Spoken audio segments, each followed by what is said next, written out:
Kabir test series में आपका स्वागत है। हिंदी व्याख्याता के लिए टेस्ट सीरीज का नाम कबीर रखा गया है। ये पहला टेस्ट था।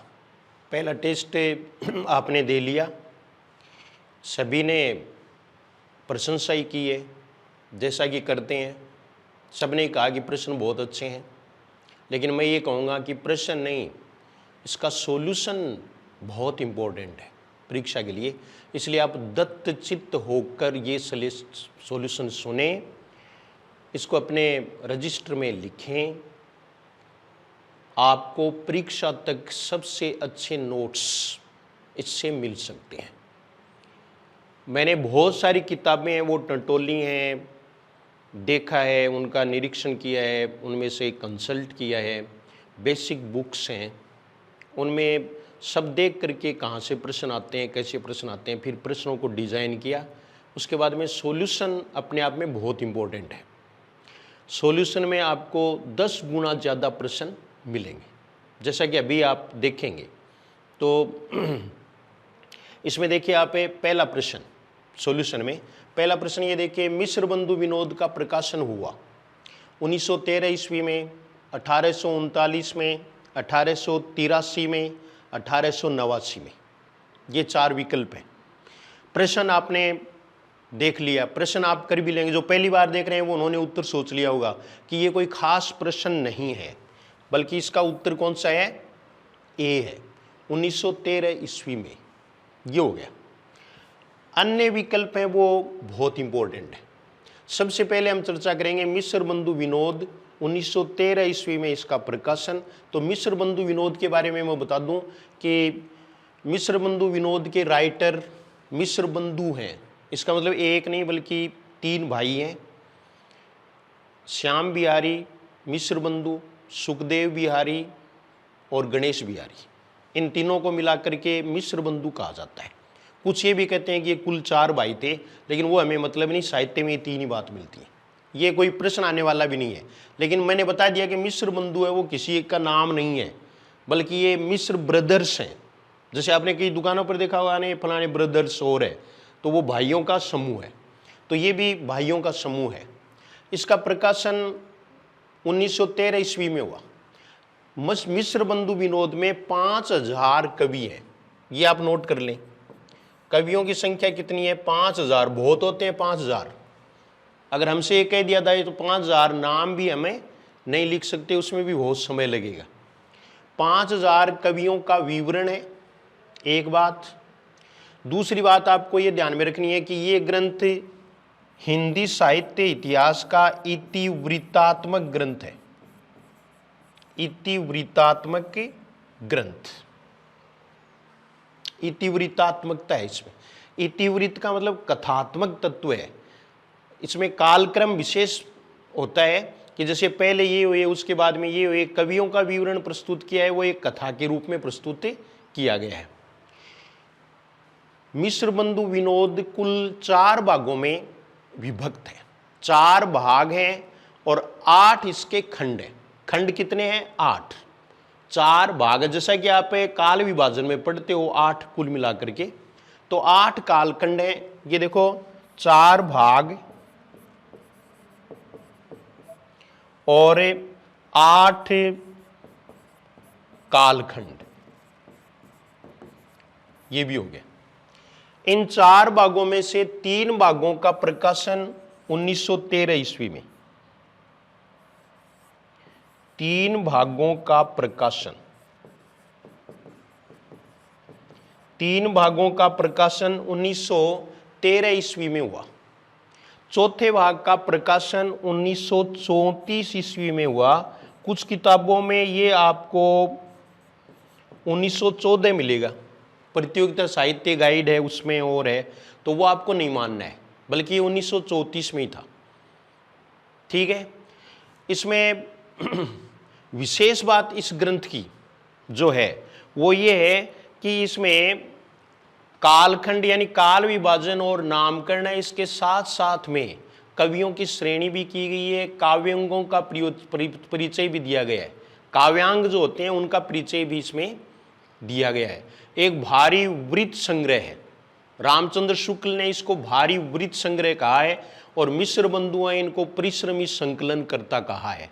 उन्होंने कहा भी है कि मैंने परिचयात्मक विवरण प्राय मिश्र बंधु विनोद से लिया है। दूसरी बात भी इन्होंने कही है कि मैंने मिश्र बंधु विनोद से विशेष रूप से जो रीतिकालीन कवि हैं उनके बारे में जानकारी प्राप्त की है। ये प्रश्न भी फर्स्ट ग्रेड में पूछा हुआ है। तो ये मिश्र बंधु विनोद के बारे में हो गया, ठीक है। अब 1839 देखो, 1839 है वो बेकार नहीं है, विकल्प, ये तो आपने नोट कर लिया होगा, साथ साथ में नोट कर लें। थोड़ी सी स्पीड भी आपको बढ़ानी पड़ेगी वरना तो हमें बहुत समय लगता है। समय ज़्यादा लगने से प्रिंट वगैरह हैं वो साफ नहीं आते, ज़्यादा बड़ा वीडियो होता है ना, ये कारण है। कईयों के नेट की समस्या रहती है। तो ये सॉल्यूशन हमने 2 पार्ट्स में कर दिया है, 2 पार्ट में देख सकेंगे आप सॉल्यूशन। पहले 30 प्रश्न है उनका एक पार्ट है, बाद वाले 30 प्रश्न है उनका दूसरा पार्ट है। तो दोनों पार्ट देख लें, पहले पहला पार्ट देख लें, फिर दूसरा पार्ट देख लें, अपने समय के अनुसार देख लें, इसमें सहूलियत रहेगी। तो हमने एक चेंज और कर दिया है कि इसके 2 पार्ट कर दिए, 2 पार्ट में सॉल्यूशन देख सकते हैं आप। ये आपने नोट कर लिया। अब इसके बाद देखो आप 1839, तो 1839 है, ये भी इंपॉर्टेंट है। 1839 में गारसा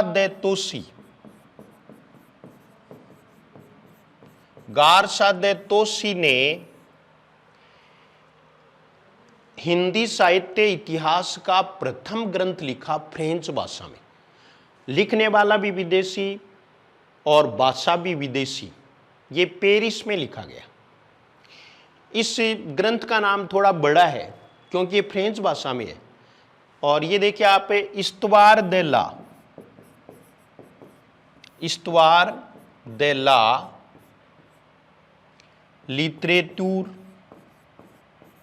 लिटरेटूर एंदुई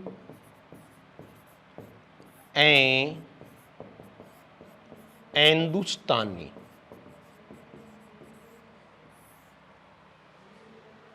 हिंदुस्तानी साहित्य का इतिहास, ये नाम भी लिखा हुआ मिलता है, हिंदी में दे देते हैं कई बार, हिंदी में ये भी दे देते हैं। हिंदुस्तानी, हिंदी नहीं,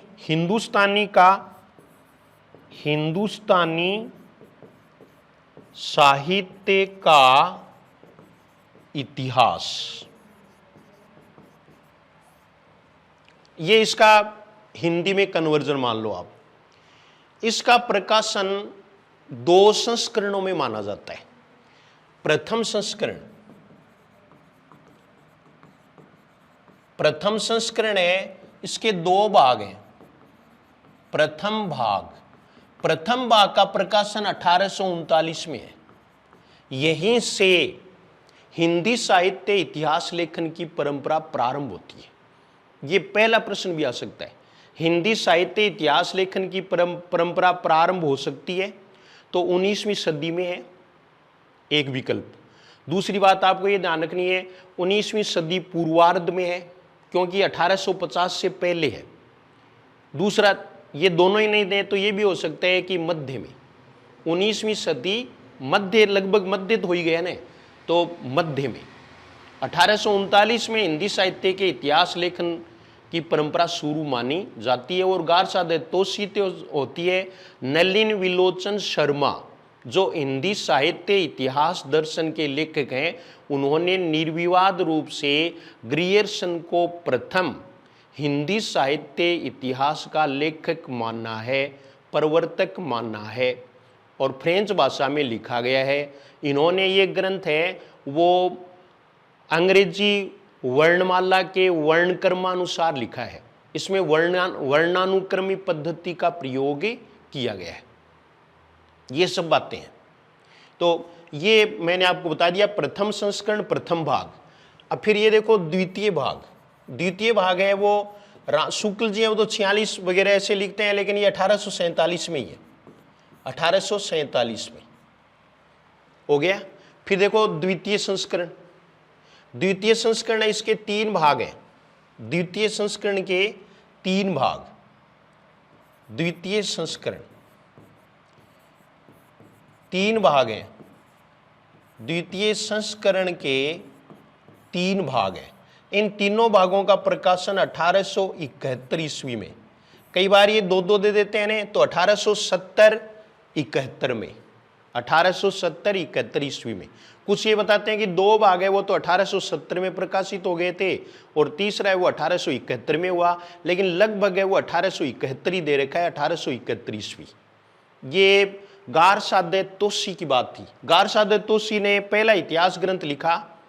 शुरुआत अपने आप में महत्वपूर्ण होती है, बस शुरुआत ही महत्वपूर्ण है। इसमें 738 कवियों का विवरण मिलता है, जिनमें से केवल 72 कवि हिंदी के हैं। कुछ किताबों में आपको 70 मिलेगा, तो एक ही डिजिट आएगी, 70 या 72, ठीक है। बाकी के कवि हैं वो प्राय उर्दू के ही थे। तो क्योंकि ये इतिहास है हिंदुस्तानी का, हिंदुस्तानी में उर्दू और हिंदी दोनों शामिल हैं। ये इसमें किसी प्रकार के काल विभाजन व नामकरण का प्रयास तोसी ने नहीं किया। हो गया। ये सच्चे मायने में इतिहास ग्रंथ नहीं है, लेकिन पहला इतिहास ग्रंथ यही माना जाता है। इस पर दो अनुवाद हुए, अनुदित ग्रंथ है। पहला हिंदी में अनुवाद किया गया, हिंदी में अनुवाद है वो लक्ष्मी सागर वार्ष्णेय ने किया। लक्ष्मी सागर वार्ष्णेय, लक्ष्मी सागर वार्ष्णेय ने किस नाम से किया, ये महत्वपूर्ण है। हिंदुई साहित्य का इतिहास, ये लिख लिया होगा आपने। लक्ष्मी सागर वार्ष्णेय हिंदुई साहित्य का इतिहास, ये लक्ष्मी सागर, हाँ आप लिख लो, आराम से लिख लो, वार्ष्णेय 1952 में। इससे पहले यानी इसके थोड़े से बाद में ही गारसादे तोसी के, इसका अनुवाद पहले उर्दू में हुआ था, क्योंकि उर्दू के कवि ज्यादा थे ना, फिर थोड़े कवि उन्होंने और भी जोड़ लिए। ये करीमुद्दीन थे, मौलवी करीमुद्दीन, फैलन साहब ने इनका सहयोग किया। करीमुद्दीन ने एक ग्रंथ की रचना की, वो ग्रंथ मौलिक नहीं था बल्कि इसका अनुवाद ही था, उर्दू में अनुवाद किया, तजकीरा ए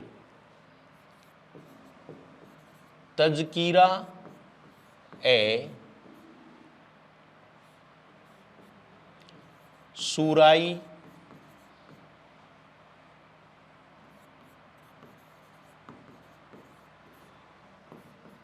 तजकीरा सूराई ए हिंदी, तजकीरा सूराई ए हिंदी, या फिर इसका नाम है तजकीरा ए सूराई हिंदी। दोबारा देख ले, तुर का दोबारा देखने, ये दूसरी भाषा का शब्द है ना। हाँ, तो इसमें हालांकि एक ही नाम देंगे, चाहे ये बाद में आए चाहे पहले आए, अर्थ में जरूर अंतर होता है।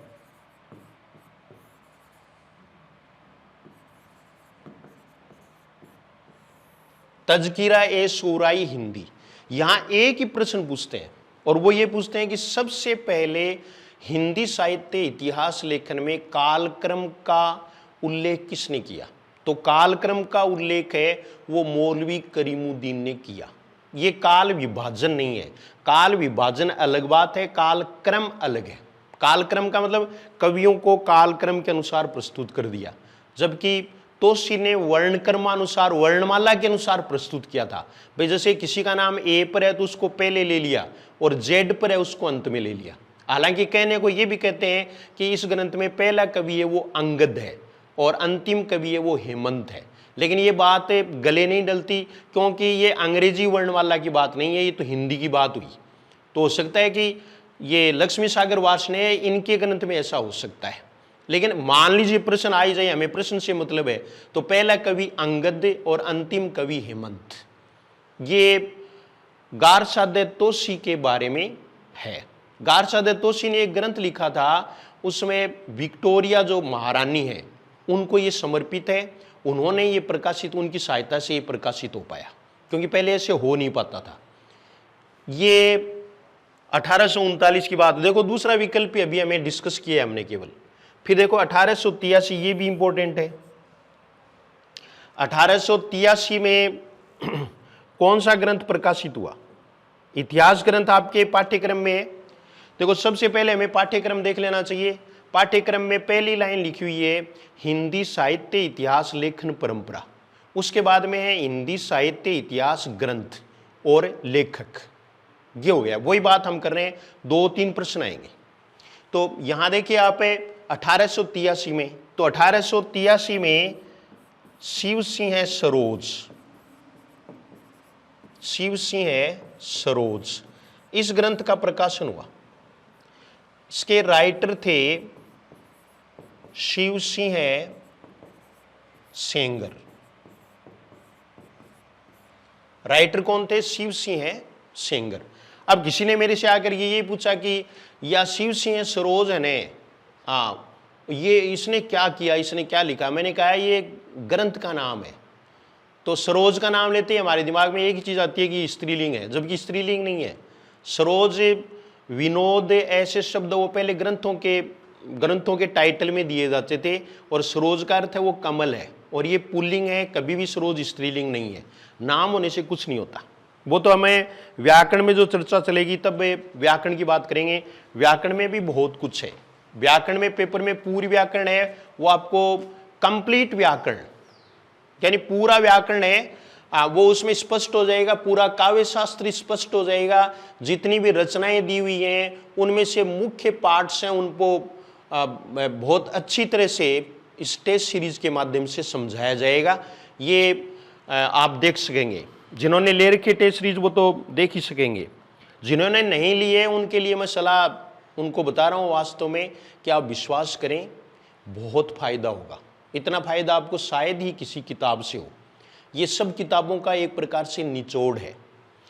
तो शिव सिंह सेंगर, ये 1883 में इसका प्रकाशन हुआ।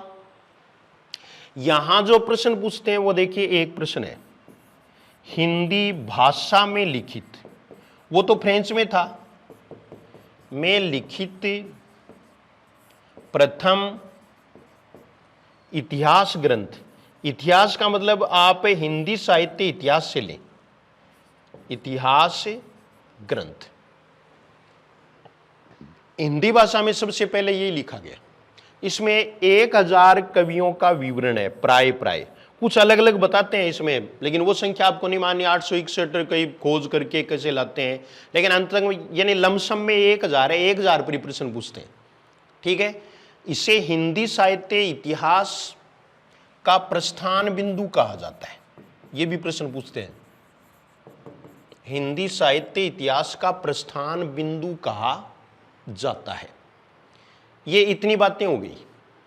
इन्होंने भी कवियों का विवरण है वो अकार आदि यानी ए वर्ण आदि हैं उनके अनुसार दिया। इन्होंने हिंदी वर्णमाला के अनुसार प्रस्तुत किया, जबकि गारसादे तोसी ने किसमें प्रस्तुत किया था? अंग्रेजी वर्णमाला में, ABCD में। ये दोनों में अंतर था। दोनों ने ही वर्णानुक्रमी पद्धति अपनाई। आगे कालानुक्रमी वाले मिश्र बंधु हैं, मिश्र बंधु और ग्रियर्सन, ये कालानुक्रमी वाले हैं।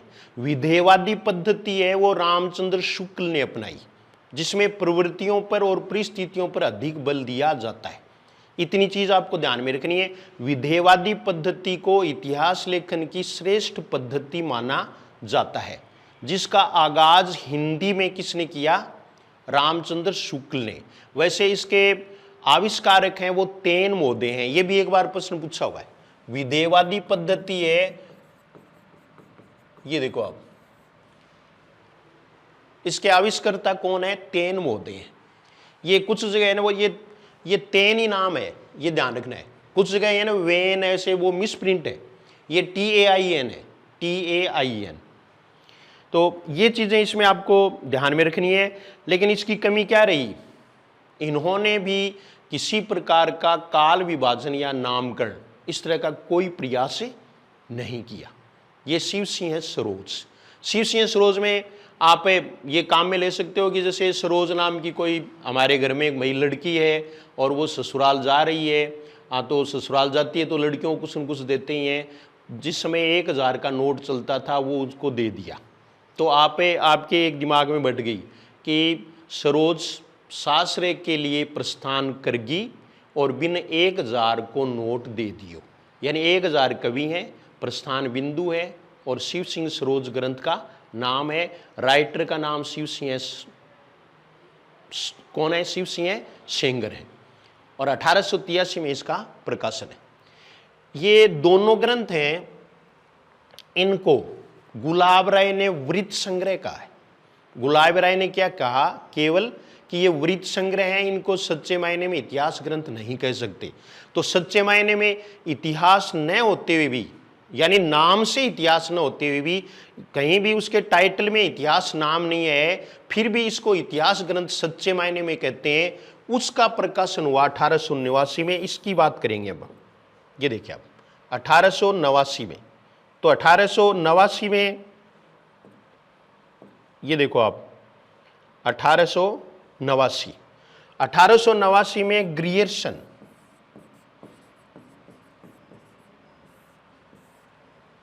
ग्रियर्सन ने एक ग्रंथ लिखा, द मॉडर्न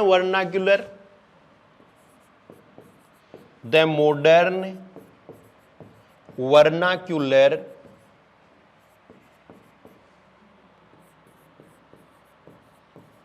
लिटरेचर ऑफ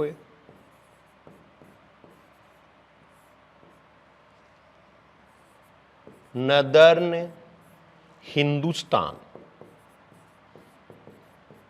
ये नदर्न है, वो कई जगह ज्यादातर नहीं लिखा हुआ है, ओरिजिनल बुक है उसमें ये है, the modern vernacular literature of northern Hindustan. इसमें हिस्ट्री कहीं नहीं लिखा हुआ है, लेकिन फिर भी ये इतिहास नाम न होते हुए भी सच्चे मायने में वास्तविक इतिहास ग्रंथ पहला इसको ही माना जाता है।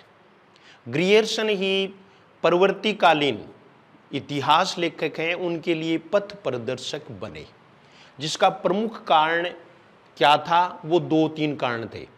पहला तो ये था कि इन्होंने केवल और केवल हिंदी के कवियों को ही शामिल किया, बाकी अन्य भाषाओं के कवियों को, उर्दू के कवियों को, फारसी के कवियों को शामिल नहीं किया। इन्होंने कवि शामिल किए 952। ये प्रश्न पूछा हुआ है, डिजिट ये देखिए आप जानते नहीं ग्रियर्सन देखा है क्या आपने? ग्रियर्सन को देखा है क्या आपने? हो सकता है कि हमारे बाप दादों ने भी नहीं देखा हो, इतने पुराने हैं, ठीक है, तो हम कहाँ से देखते। लेकिन फोटो देखी होगी आपने, फोटो नहीं देखी है तो देखना आप जरूर। उसमें एक विशेषता पाएंगे, इनकी हाइट बहुत कम थी। ग्रियर्सन की हाइट बहुत ही कम थी, यानी ये 52 थे। तो 52 थे तो क्या हुआ? 952 कवि। 952 कवि, ये 52 थे, 952 कवि हैं। 1-2 के कवि अगर आप एग्जैक्टली याद रख लेंगे तो विकल्पों में प्रश्न हो जाएंगे। अभी हमें थोड़ी चर्चा है वो संदर्भ ग्रंथों पर भी करेंगे, क्योंकि 52 नाम आते ही मेरे दिमाग में आ गई। एक हिंदी में एक बावनिया और भी है।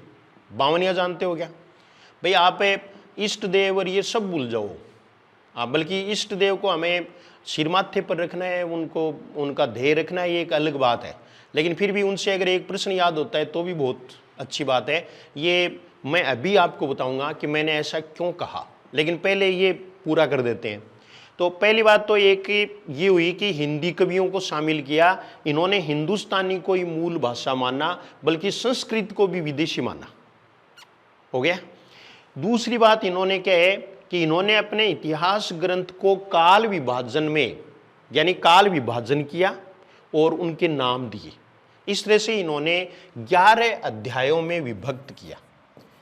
ये आपकी सीनियर की जो किताब है हिंदी साहित्य का संक्षिप्त इतिहास, उसमें 11 अध्याय दे रखे हैं। हालांकि 12वां अध्याय भी है और उसका नाम क्या है? विविध अज्ञात कवि, लेकिन वो तो कोई अध्याय नहीं हुआ, इसलिए 11 अध्याय हैं। 11 नहीं आए तब आपको 12 करने।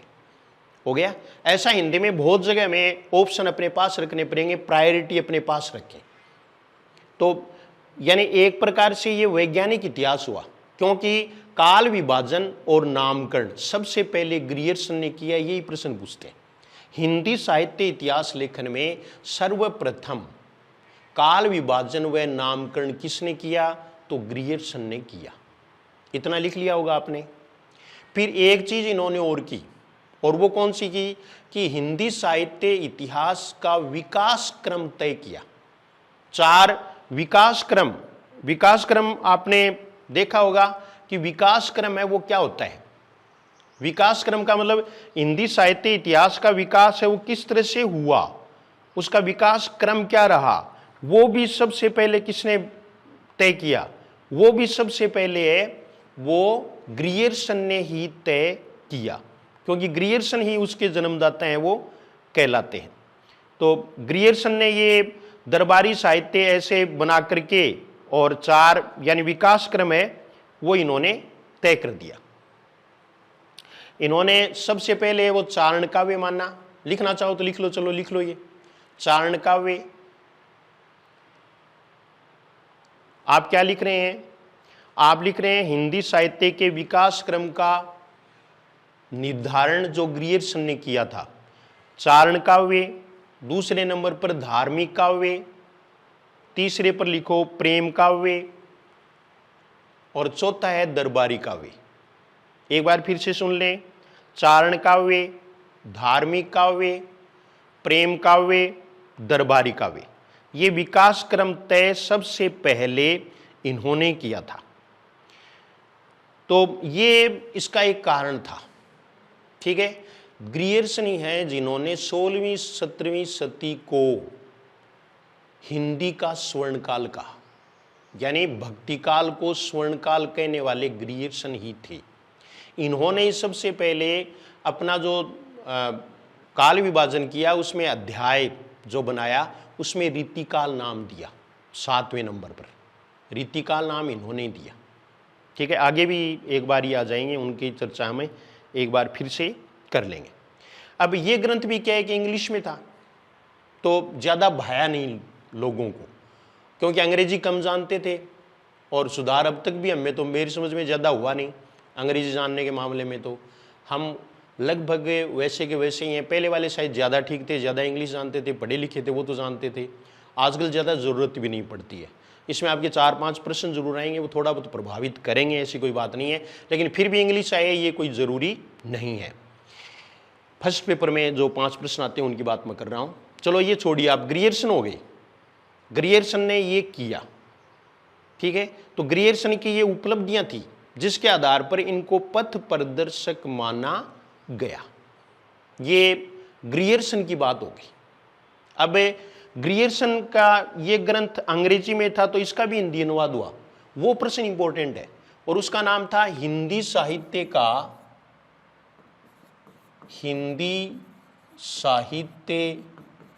का प्रथम इतिहास। ये प्रथम इतिहास ही मानते हैं।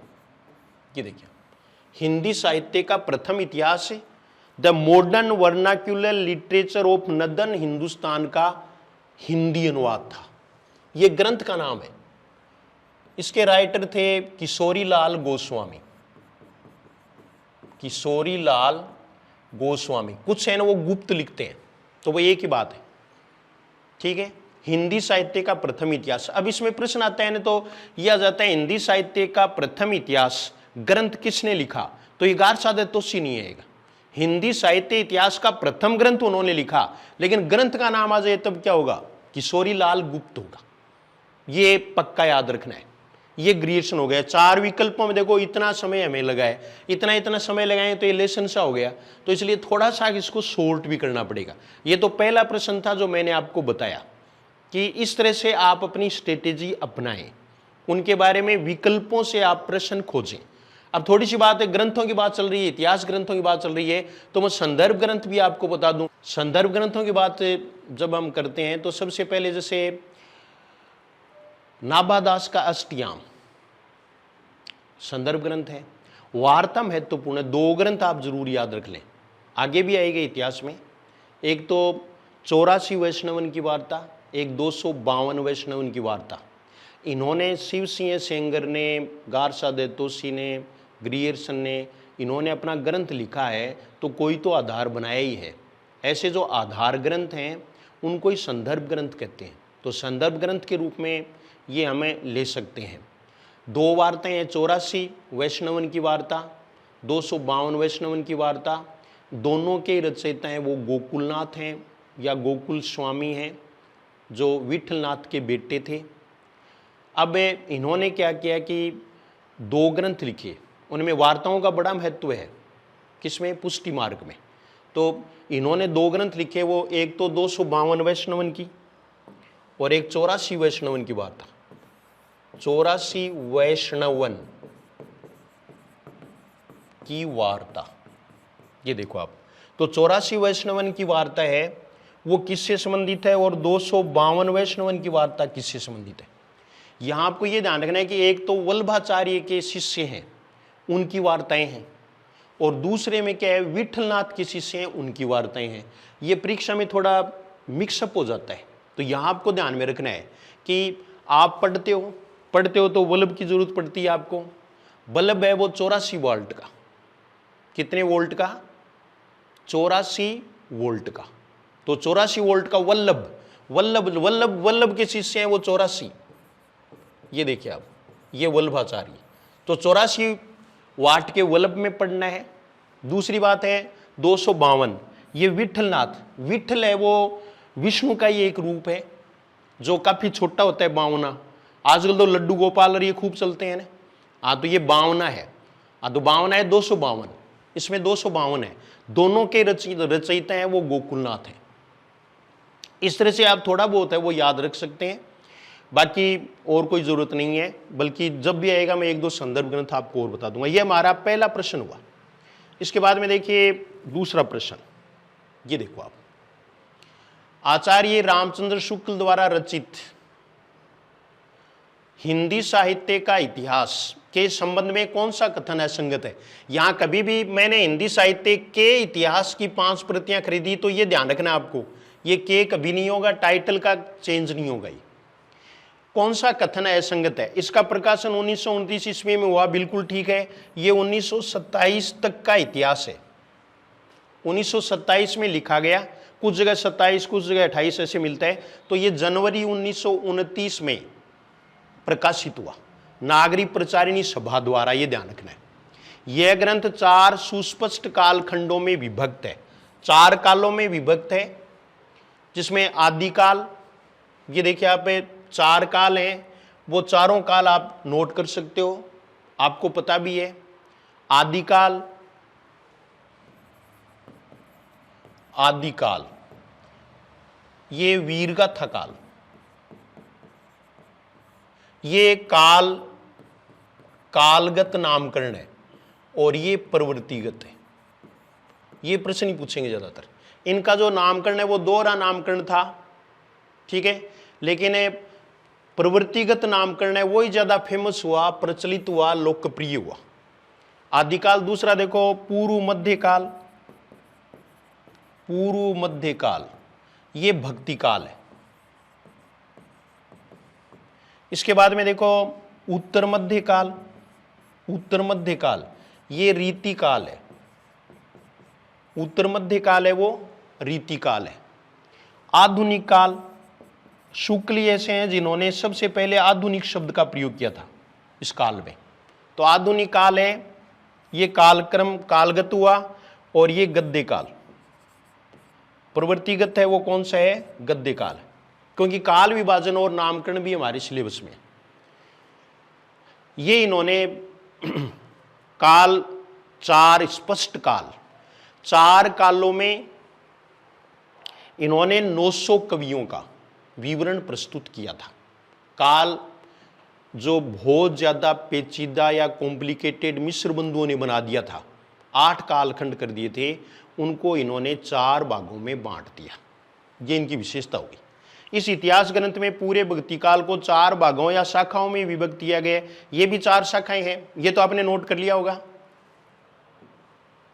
ये देखो ये 4 इन्होंने क्या किया कि भक्ति काल की 2 शाखाएं मानी। सबसे पहले निर्गुण और सगुण, ये हो गया।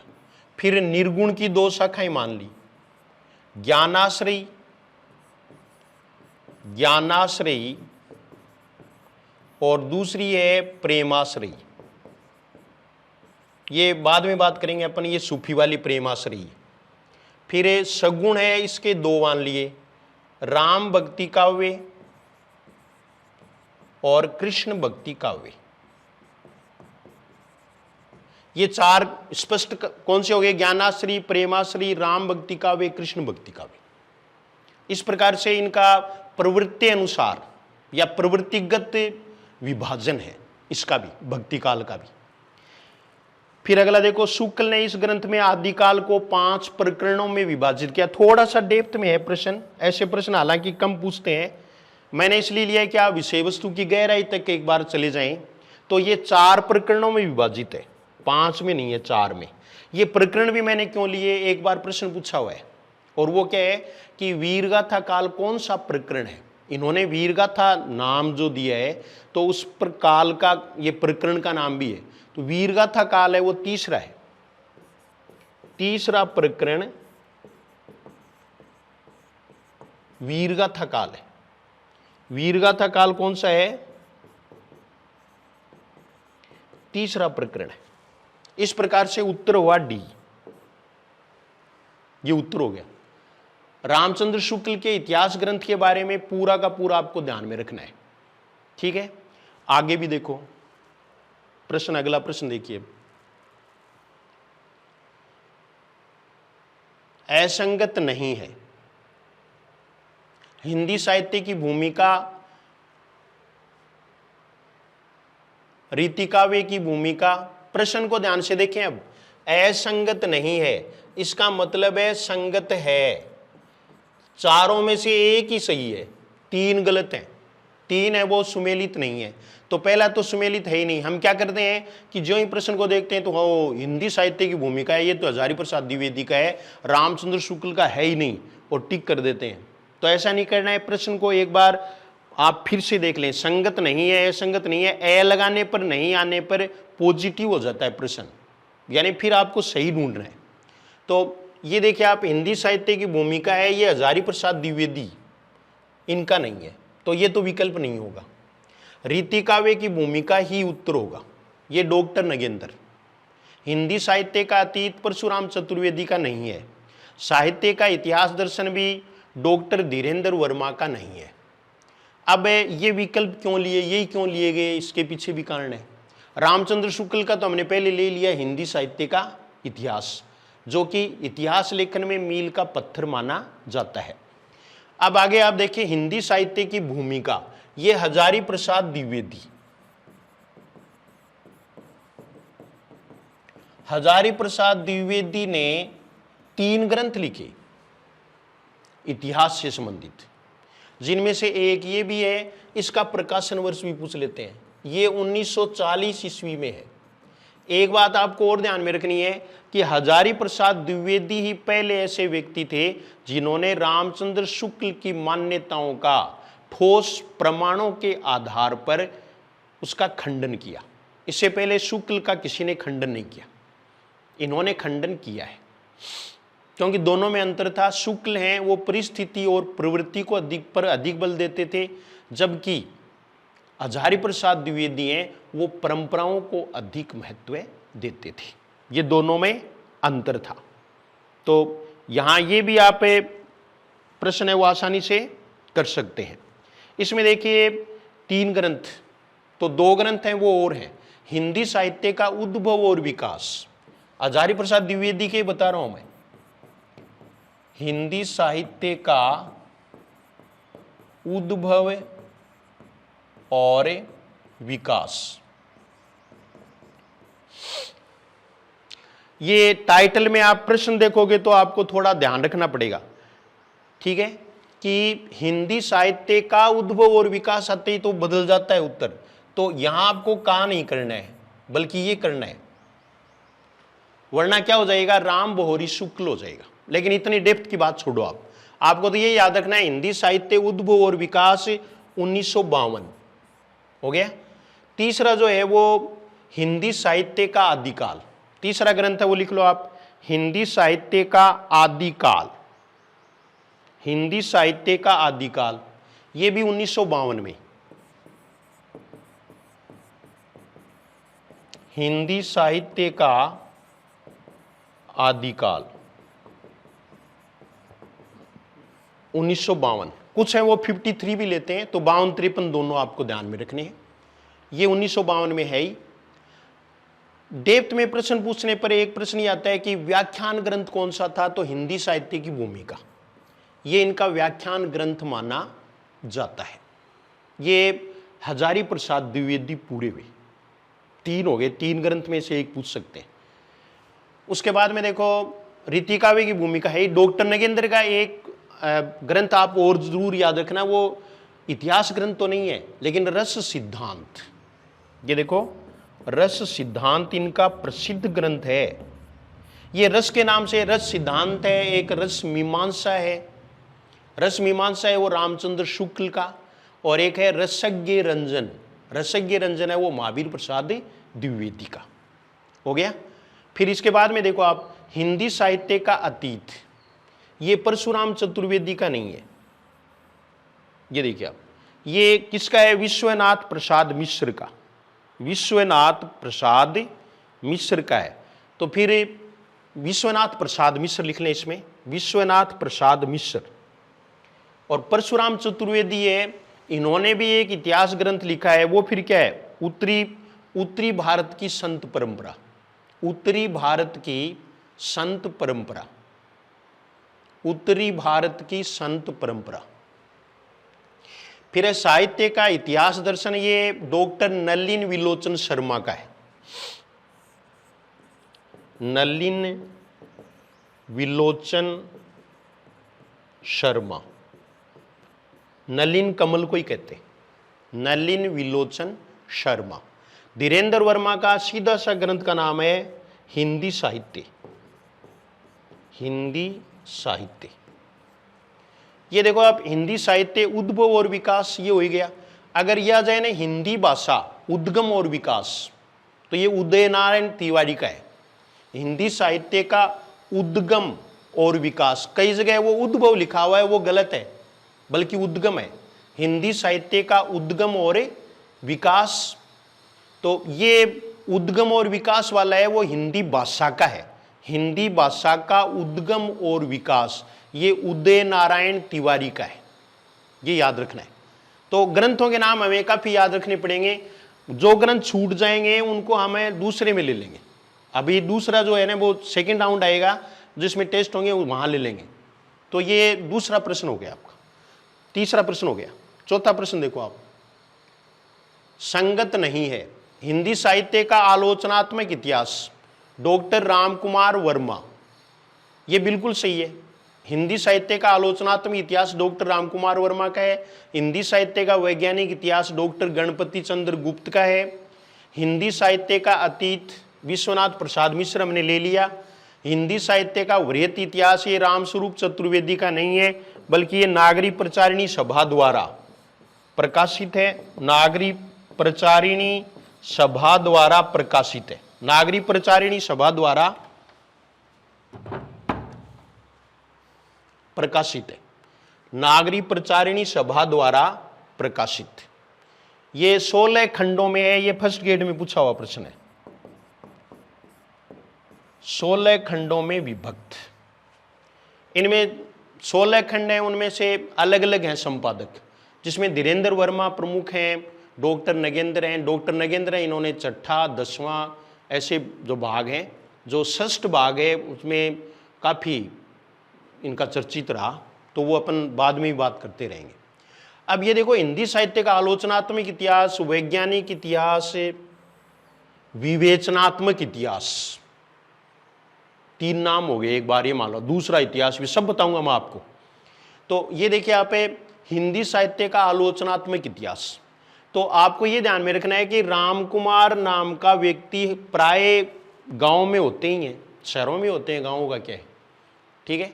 आपको तो ये याद रखना है, मैं किसी रामकुमार को इंगित करके नहीं कह रहा हूँ, लेकिन हमें प्रश्न याद रखना है और उस टाइप से आप याद रखोगे कि रामकुमार नाम का कोई आदमी है और वो आलोचना करने की उसकी आदत हो गई। आदत किसी की भी कैसे भी हो सकती है, मानव स्वभाव है, तो उसकी आलोचना करने की आदत है, इतना याद रखना आप। अब तक तो मैं रामकुमार वर्मा को हिंदी साहित्य का इतिहास जब आपको पूरा करवाऊंगा तब तक 10 बार रामकुमार वर्मा आएंगे, ठीक है। फिलहाल तो इतना ही आपको ध्यान में रखना है कि रामकुमार नाम का व्यक्ति है वो आलोचना करता फिरता है। तो आलोचनात्मक इतिहास तो इसका हो गया। ये भी आपको ध्यान में रखना है कि ये 1938 में प्रकाशित, 1938 में 7 प्रकरणों में है और 2 भाग है। 2 भाग है, उनमें से केवल पहला भाग ही प्रकाशित है, दूसरा भाग है वो प्रकाशित नहीं है। ये ग्रंथ 693 ईस्वी से 1693 ईस्वी यानी भक्ति काल तक का ही विवेचन प्रस्तुत करता है। ये डॉक्टर रामकुमार वर्मा हो गए। हिंदी साहित्य का वैज्ञानिक इतिहास, गणपति को तो सब जानते हैं, गणेश जी का नाम कर लेके तो सब कुछ करते हैं हम। तो गणेश जी की देखो, गणेश जी जैसा कोई वैज्ञानिक नहीं हो सकता, बुद्धि के देवता माने जाते हैं। और ये इनसे बड़ा कौन वैज्ञानिक हो सकता है। देखो इनके खुद की जो है प्लास्टिक सर्जरी, इतनी बड़ी सर्जरी आज तक अब तक भी कहीं हुई नहीं है या हुई है। जैसे कोई दूसरा है, उसका मुख हम किसी दूसरी की बॉडी में जोड़ सकते हैं क्या, लेकिन गणेश जी ऐसे वैज्ञानिक है। तो वैज्ञानिक इतिहास है वो किसका, गणपति चंद्र गुप्त का। इतना याद रखना है। 1965 में प्रकाशित, ये 1965 में हो गया। हिंदी साहित्य का अतीत, अतीत का मतलब पहले का है, तो विश्वनाथ नाम भी हम पहले जैसे ही लगता है। जैसे एक ये आएगा हिंदी का वीर काव्य, ये आया वीर शब्द आया, तो वीर शब्द है ना, जैसे टीकम सिंह तोमर, तो टीकम सिंह है वो वीर का सा ही नाम लगता है, इसलिए वीर शब्द जहां भी आएगा वो टीकम सिंह कर दो। ऐसे आपको जोड़ना पड़ेगा, वरना ये ग्रंथ याद नहीं रहेंगे, परीक्षा में याद नहीं रहेंगे। एक बार तो आप रट भी लोगे, लेकिन परीक्षा में फिर क्या है कि इधर उधर मिक्सअप होने का काम चलता है। और परीक्षा वाला दिन भी ऐसा ही होता है कि उसमें सबसे ज्यादा कंफ्यूजन होता है, वो कंफ्यूजिंग डे होता है। उसको आप इस तरह से जो बहुत अच्छा डे बना सकते हैं। हो गया हिंदी साहित्य का वृहत इतिहास, ये हो ही गया। रामस्वरूप चतुर्वेदी ने भी एक ग्रंथ लिखा है और उसका नाम क्या है, हिंदी साहित्य और संवेदना का विकास। हिंदी साहित्य और संवेदना का विकास, हिंदी साहित्य और संवेदना का विकास। ये हमारे 4 प्रश्न हो गए हैं। चारों प्रश्न आपको ध्यान में रखने, ठीक है। अगला प्रश्न देखो, असंगत है कविता कौमुदी राम नरेश त्रिपाठी की है, ठीक है। राम और नरेश इन कविताएं गाता रहे।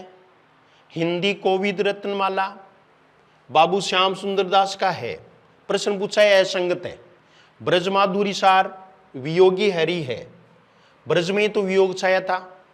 हरि का वियोग कहां हुआ था, ब्रज में हुआ था जब वो मथुरा चले गए। हिंदी नवरत्न ये गंगा प्रसाद अखोरी का नहीं है, बल्कि हिंदी नवरत्न है वो मिश्र बंधुओं का है।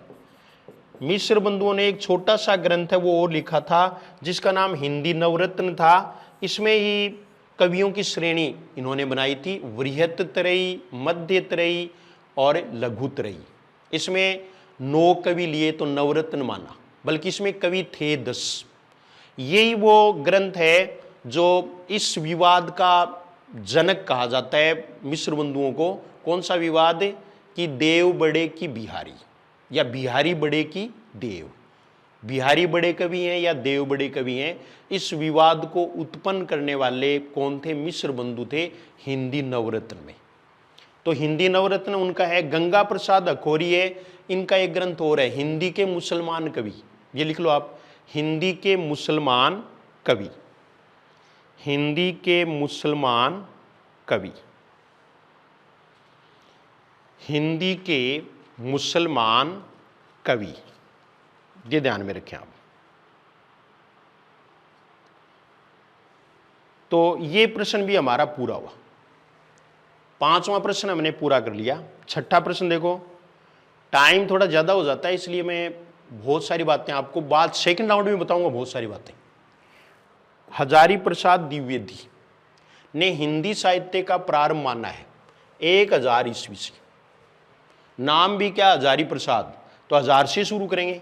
निश्चित रूप से कोई भी व्यक्ति है वो अपने नाम से ही सबसे अधिक प्रेम करता है, खुद से ही सर्वाधिक प्रेम करता है, चाहे वो ढिंडोरे कुछ भी पीटे, लेकिन ये हकीकत है। तो हजारी प्रसाद द्विवेदी है, इनको भी 1000 से ही प्रेम है, तो 1000 से। लेकिन 3 विकल्प हैं वो निरर्थक नहीं है। 993 ईस्वी से रामचंद्र शुक्ल, रामचंद्र शुक्ल, क्योंकि इन्होंने कितना माना है 1050 विक्रम संवत से 1375 विक्रम संवत तक, ये इनका काल विभाजन है आदिकाल का। 57 घटाएंगे 993 बचे। ठीक है, मुंज को पहला कवि माना इन्होंने किसको माना? मुंज को। ये तो आगे आ जाएगा। फिर 1184 ईस्वी, 84 देखो कोई बिंदी वाला नहीं लिया और नहीं लिया, ऐसा काम तो वैज्ञानिक ही कर सकता है। और वैज्ञानिक हमारा कौन है? गणपति चंद्र गुप्त। तो गणपति चंद्र गुप्त, गणपति चंद्र गुप्त, ये हो गए। 700 ईस्वी से 700 फिर ईस्वी है, देखो दो आएंगे, एक 700 विक्रम संवत भी आएगा। 700 विक्रम संवत से मिस्र बंधुओं ने माना है, मिस्र बंधुओं ने 700 विक्रम संवत, 700 विक्रम संवत का मतलब है 643 ईस्वी। और ये है ग्रियर्सन, ग्रियर्सन ने माना। ये भी हो गया हमारा। अगला टॉपिक है ना वो ये है हिंदी साहित्य का प्रारंभ। तो प्रारंभ हम देख रहे हैं, बिल्कुल टू दी पॉइंट लिया गया। आप कहीं भी सिलेबस मिला लेना, एक भी चीज छोड़ी नहीं गई है। और कहीं भी मैं फिसला नहीं हूं कि भाई वो छोड़ करके और कहीं और ही कुछ कहने लग गया, ऐसी कोई बात नहीं है। बल्कि टू दी पॉइंट, और इसकी शायद इस समय बिल्कुल आवश्यकता है। ये टेस्ट सीरीज आपकी नैया पार लगा सकती है, मैं ऐसी आशा करता हूं। यानी इसमें बहुत ज़्यादा मेहनत की है, हमारी टीम ने बहुत ज़्यादा मेहनत की है। और वो सब जो है वो एडजस्ट कर करके प्रश्नों को डिज़ाइन कर रहे हैं, तो उनको भी मैं धन्यवाद देना चाहूँगा। डॉक्टर रामकुमार वर्मा ने हिंदी का प्रथम कवि किसे माना? अब आप ये कहोगे प्रश्न कोई और नहीं बना रहा है, प्रश्न मैं ही बना रहा हूँ। ये क्योंकि मुझे एक कहावत है वो याद है, और वो कौन सी? कि खेती धन्या सेती। इसका मतलब समझते हो आप कि आप काज महाकाज। इसमें मैं विश्वास करता हूँ, प्रश्न मैं ही बनाता हूँ, प्रत्येक प्रश्न मैंने मेरे हाथ से लिखा है पहले। डॉक्टर रामकुमार वर्मा ने हिंदी का प्रथम कवि किसे माना? पुष्य को, स्वयंभू को, सरहप्पा को, चंदवरदाई को। उत्तर होगा स्वयंभू को। इसका उत्तर क्या है? स्वयंभू। इसका उत्तर स्वयंभू है, उत्तर है स्वयंभू। अब ये भी अगर आपको पहला कवि याद नहीं है तो भी आप याद रख सकते हो। रामकुमार वर्मा के बारे में दूसरी बात, रामकुमार जी क्या करते हैं? आलोचना करते हैं।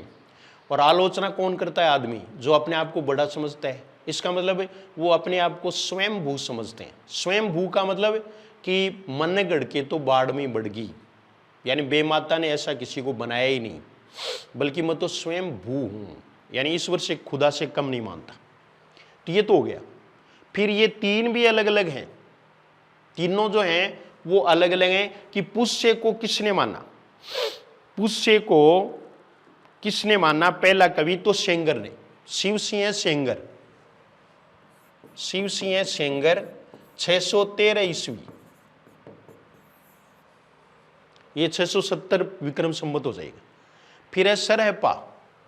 तो सरहप्पा को पहला कवि किसने माना? सरहप्पा को वैसे ओवरऑल भी हिंदी का प्रथम कवि माना जाता है। तो सरहप्पा है वो आपको बिल्कुल याद रखना है कि सरहप्पा को किसने माना पहला कवि? तो ये नगेंद्र और सांकृत्यायन थे, डॉक्टर नगेंद्र और राहुल सांकृत्यायन।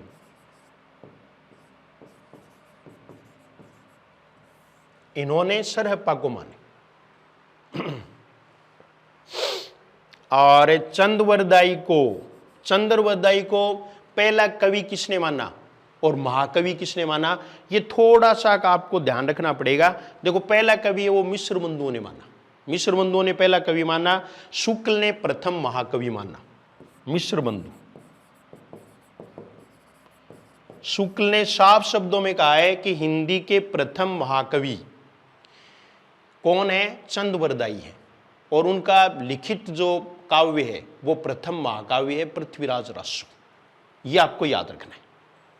ये भी प्रश्न हो गया, प्रथम कवि वाला भी हो गया। प्रथम कवि के बारे में दो चार बातें आप और भी थोड़ा ध्यान में रख सकते हैं कि किसने किसको माना। तो मुंज वाला मैंने आपको बता दिया था कि रामचंद्र शुक्ल ने किसको माना, मुंज को माना था। रामचंद्र शुक्ल ने मुंज को माना। हम आगे और भी ये चीज़ें हैं वो ले सकते हैं भाई, जैसे विद्यापति को किसने माना, याद रह जाएंगे आसानी से। विद्यापति को किसने माना? हाँ, विद्यापति को बच्चन सिंह ने माना। बच्चा है, अभी विद्या सीख रहा है, अभी तो बच्चा है, विद्या सीख रहा है। तो ये बच्चन सिंह ने विद्यापति को माना था। ऐसे ही अलग अलग हैं। हजारी प्रसाद द्विवेदी ने किसको माना? अब्दुल रहमान को माना। हिंदी की प्रथम रचना किसे माना? यहां कवि और स्पष्ट हो जाएंगे। ये देखो, ये रचनाएं वही तो कवि मानेंगे। तो श्रावकाचार रचना किसे माना जाता है? श्रावकाचार को माना जाता है। ये देवसेन की रचना है। देवसेन प्रथम कवि नहीं माने जाते, प्रथम कवि सरहप्पा माने जाते हैं। हिंदी में कुल मिलाकर, यानी जिसको हम ये कहते हैं कि सम्मति जिस पर बनी है, वो प्रथम ग्रंथ है वो श्रावकाचार को माना जाता है, जबकि पहला कवि सरहप्पा को माना जाता है। सरहप्पा है वो सिद्ध कवि हैं, यानी वो सिद्धों में है। और ये श्रावकाचार है, ये जैन ग्रंथ है। देवसेन है वो जैनी कवि है। भरतेश्वर बाहुबलिरास, संदेश रासक, पौमचर्यू। ये पौमचर्यू, ये देखो आप, पौमचर्यू किसकी रचना है? तो स्वयंभू की। ये स्वयंभू की रचना है, स्वयंभू की रचना है। संदेश रासक की अद्दहमान, इन्हीं का नाम अब्दुल रहमान है। कुछ है वो अब्दुल रहमान भी कह देते हैं। संदेश रासक ये मेघदूत जैसा ही काव्य है। इसको पहला प्रथम रचना हजारी प्रसाद द्विवेदी ने मानी। हजारी प्रसाद द्विवेदी ने। भरतेश्वर बाहुबलिरास, ये देखो आप, ये भी जैनी ग्रंथ है। भरतेश्वर बाहुबलिरास, शालिभद्र सूरी, शालिभद्र सूरी।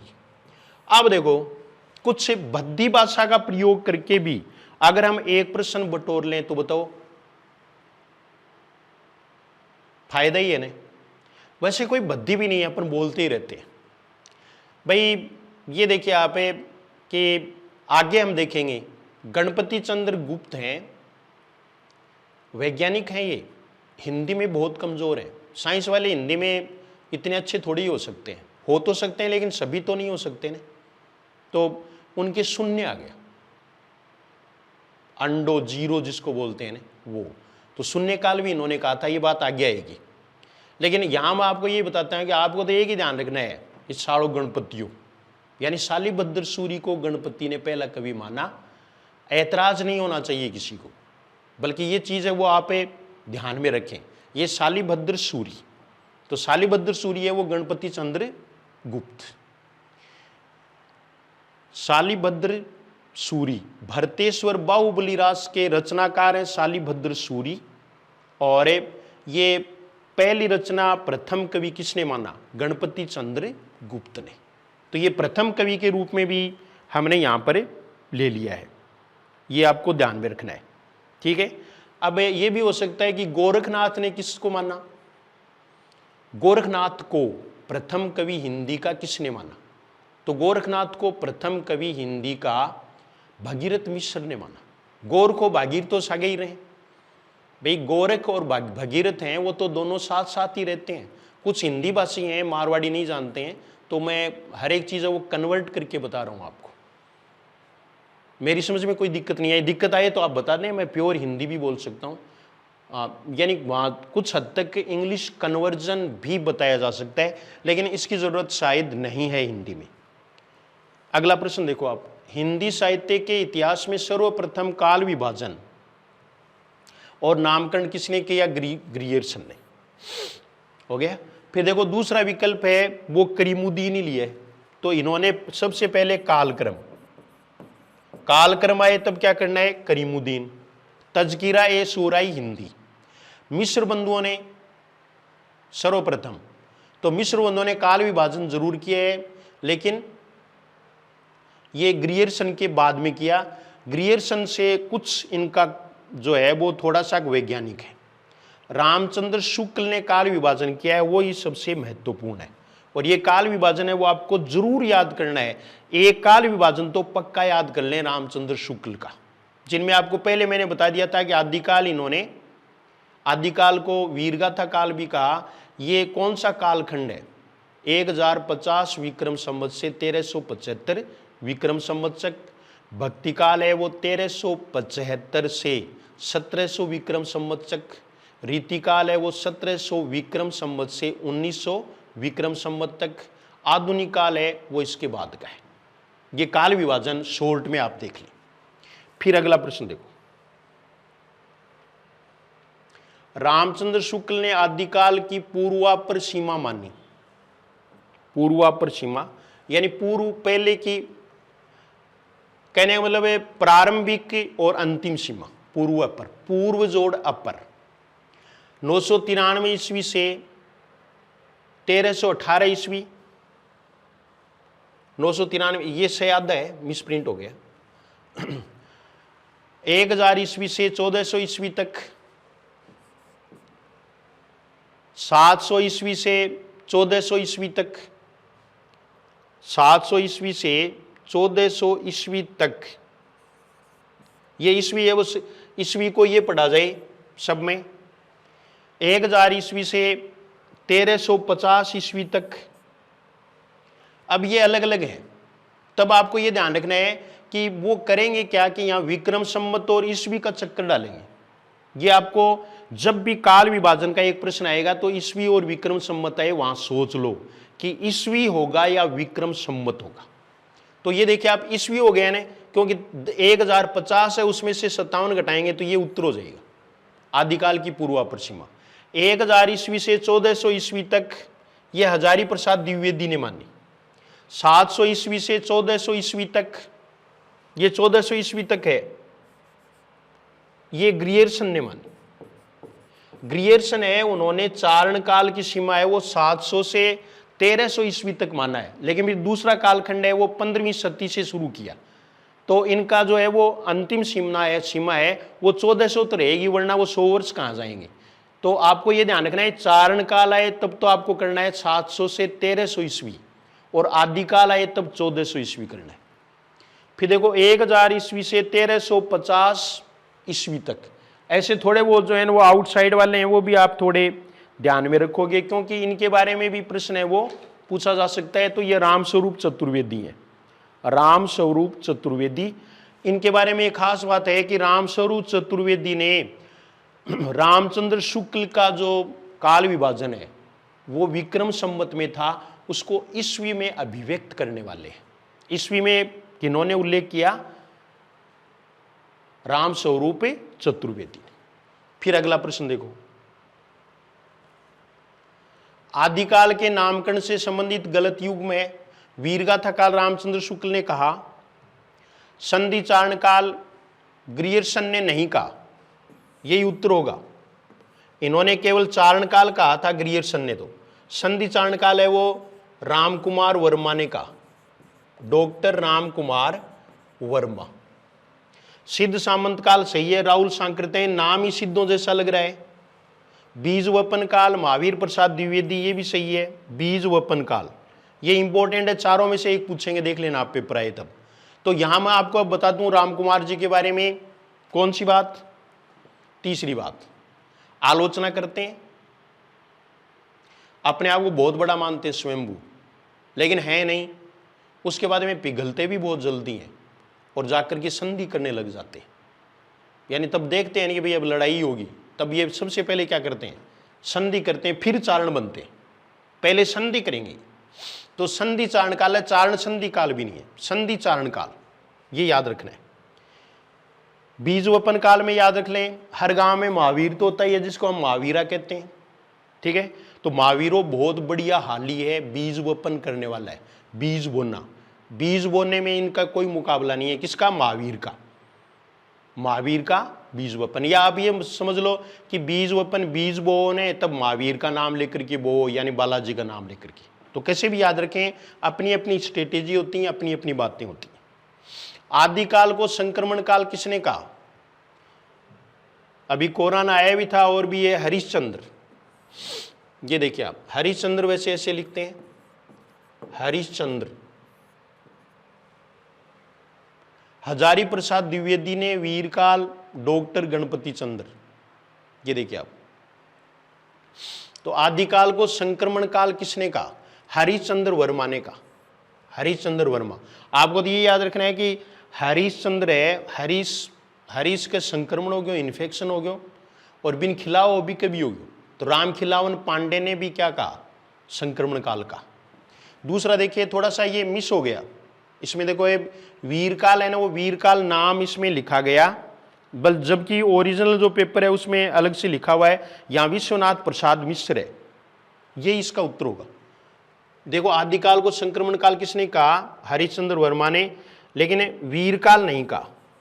ये देखिए आप, वीरकाल है वो आपको विश्वनाथ प्रसाद मिश्र, विश्वनाथ प्रसाद मिश्र।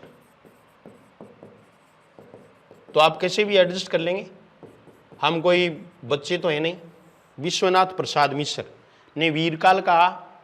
फिर देखो आदिकाल को संक्रमण काल विश्वनाथ प्रसाद मिश्र ने भी नहीं कहा, क्योंकि इन्होंने तो वीरकाल कहा है। और डॉक्टर गणपति चंद्र गुप्त ने भी नहीं कहा। गणपति चंद्र गुप्त ने शून्य काल कहा, शून्य काल। गणपति चंद्र गुप्त शून्य काल, इन्होंने शून्य काल कहा। ठीक है, अब तो सही दिख रहा होगा आपको, क्योंकि हमने प्रयास किया है बाद में, और जो जो गलतियां इसमें हो रही हैं वो मैं आपको दुरुस्त करवाता चलता हूं। जो ऐप पर पेपर डाला गया उसमें किसी प्रकार की कोई गलती नहीं है। ये पहले का जो प्रूफ रीडिंग नहीं किया हुआ है वो था जो आपको बता रहे हैं, तो इससे आप समझ तो रहे ही हैं, कोई दिक्कत मेरी समझ में नहीं आ रही है। एक बार फिर देख लो प्रश्न, आदिकाल को संक्रमण काल किसने कहा? हरिश्चंद्र वर्मा ने। हजारी प्रसाद द्विवेदी ने नहीं कहा, इन्होंने आदिकाल ही कहा है, हजारी प्रसाद द्विवेदी ने। विश्वनाथ प्रसाद मिश्र ने भी नहीं कहा, वीरकाल के स्थान पर विश्वनाथ प्रसाद मिश्र आता, इन्होंने वीरकाल कहा है। और शून्य काल है वो डॉक्टर गणपति चंद्र गुप्त ने कहा है। इसके अलावा और भी नाम है, और भी नाम है, वो आ सकते हैं। तो अगले प्रश्न में देखिए आप, उसके बाद में कोई बच जाएगा वो देखेंगे। नामकरण पर प्रश्न आना तय है। ये देखो असंगत है, अंधकार काल बिल्कुल सही है ये। कमल कुल श्रेष्ठ, एक कैसे याद रखेंगे? अंधकार, ये देखिए कुल में अंधकार न हो, इसकी श्रेष्ठता की बात की जानी चाहिए। कुल में अंधेरों नहीं होना चाहिए, अंधकार नहीं होना चाहिए। अपभ्रंश काल धीरेन्द्र वर्मा सही है। पुरानी हिंदी काल चंद्रधर शर्मा गुलेरी सही है, इन्होंने पुरानी हिंदी भी कहा अपभ्रंश को। जयकाल श्याम सुंदर दास नहीं है, बल्कि इन्होंने जो है वो क्या कहा था? आदि युग, युग है वो श्याम जी का है, आदि युग कहा था। ठीक है, तो जयकाल किसने कहा? रमा शंकर, शंकर की जय हो, शुक्ल रसाल। सावन चल रहा है तो सावन में वैसे भी किसकी जय? शंकर की जय है। ठीक है, ये मैं आपको और बता देना चाहता हूं कि रमाशंकर शुक्ल रसाल ने हिंदी साहित्य का इतिहास नाम से इतिहास ग्रंथ लिखा है, जो कलेवर में सबसे बड़ा है। तो जय किसकी हुई? रमाशंकर शुक्ल रसाल की। तो ये जय काल हो गया। ठीक है, ये पुरानी हिंदी है। एक ये प्राकृत आभास हिंदी किसने कहा? तो रामचंद्र शुक्ल ने। प्राकृत आभास हिंदी, ये पुरानी हिंदी को ये शुक्ल ने कहा था। दोनों में प्रश्न है वो पूछने लायक हैं, पूछते ही रहते हैं। हो गया। फिर देखो अगला प्रश्न, नामकरण की दृष्टि से असुमेलित है। शुक्ल ने उत्तर मध्य काल को भक्ति काल कहा, बिल्कुल सही है। डॉक्टर नगेंद्र ने पुनर्जागरण काल को भारतेंदु काल कहा, यह भी सही है। ये अपन आगे आधुनिक काल का उपविभाजन पढ़ेंगे, उसमें पुनर्जागरण काल भारतेंदु काल है, फिर जागरण सुधार काल है वो द्विवेदी काल है, उसके बाद में छायावाद है, फिर छायावादोत्तर काल है। तो वहां इसकी चर्चा कर लेंगे पूरी। मिस्र बंधुओं ने आदिकाल को प्रारंभिक काल कहा। नहीं, ये प्रारंभिक काल नहीं है, ये आरंभिक काल है, ये उत्तर हो जाएगा। तो फिर प्रारंभिक काल किसने कहा? गणपति चंद्र गुप्त ने। प्रारंभिक काल किसने कहा? गणपति चंद्र गुप्त ने। मिस्र बंधुओं ने रीतिकाल को अलंकृत काल कहा, ये सही है। तो यहां उत्तर है वो कौन सा हो जाएगा? सी। 14 का प्रश्न है, इसमें सी वाला उत्तर है। अगला प्रश्न देखो, थोड़ी सी स्पीड भी बढ़ानी पड़ेगी भैया। रामचंद्र शुक्ल के काल विभाजन व नामकरण के संबंध में असंगत कथन है। रामचंद्र शुक्ल के काल विभाजन व नामकरण के संबंध में असंगत कथन है। अपभ्रंश साहित्य को शामिल नहीं किया, बिल्कुल सही है। रामचंद्र शुक्ल ने अपभ्रंश साहित्य को शामिल नहीं किया। इसके अलावा जैनी काव्य, बौद्धों का, सिद्धों का ये जो काव्य है उसको भी शामिल नहीं कहा कि ये धार्मिक काव्य है, सांप्रदायिक काव्य मान करके शामिल नहीं किया है। ये अपभ्रंश वाला आप ऐसे ही याद रखें कि जो 700 से शुरू करेगा वो तो शामिल करेगा, लगभग 700 से कर रहे हैं ना, और जो बाद में 1000 के आसपास करेगा वो शामिल नहीं किएगा। ये तो पूर्व पीठिका में किया है। शुक्ल ने कालगत व प्रवृत्तिगत दोहरा नामकरण किया, ये आपको मैंने बता दिया। ज्यादातर ये पूछते हैं कि वीरगाथा काल नाम है वो प्रवृत्तिगत है, एक रीतिकाल है वो भी प्रवृत्तिगत है, दोनों ही विवादास्पद है। अगर ये पूछ लेने कि रामचंद्र शुक्ल द्वारा प्रदत्त नाम कौन सा सबसे ज्यादा विवादास्पद है, तो वीरगाथा काल, दूसरे नंबर पर रीतिकाल।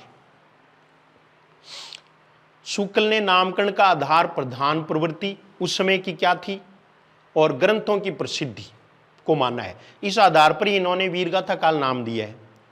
फिर अगला देखो आप, शुक्ल ने नामकरण में परंपरा को अधिक महत्व दिया है, ये उत्तर हो जाएगा। परंपरा को नहीं दिया, प्रवृत्तियों को दिया है, परिस्थितियों को दिया है। तो ये प्रश्न भी हमारा पूरा हुआ। ये आप देख रहे हैं कि प्रत्येक प्रश्न है उसको सजाया गया है, प्रत्येक प्रश्न में अलग अलग ये बताया गया है। ठीक है। फिर अगला प्रश्न देखिए आप, शुक्ल ने आदिकाल को वीरगाथा काल नाम कितने ग्रंथों को आधार बनाकर दिया, तो ये 12 ग्रंथों को। इसमें उत्तर सी हो जाएगा। ये 12 ग्रंथ है, देखो संख्या 4 ली है, 8 ली है, जोड़ करके 12 होते हैं, हो गया ना। तो इन्होंने 4 ग्रंथ हैं वो तो अपभ्रंश के लिए हैं, और 8 ग्रंथ हैं वो देश भाषा के लिए, देश भाषा के 8 ग्रंथ। इसमें 4 ग्रंथ है वो आप ये जरूर याद रखें अपभ्रंश वाले, विजयपाल रासो, हमीर रासो।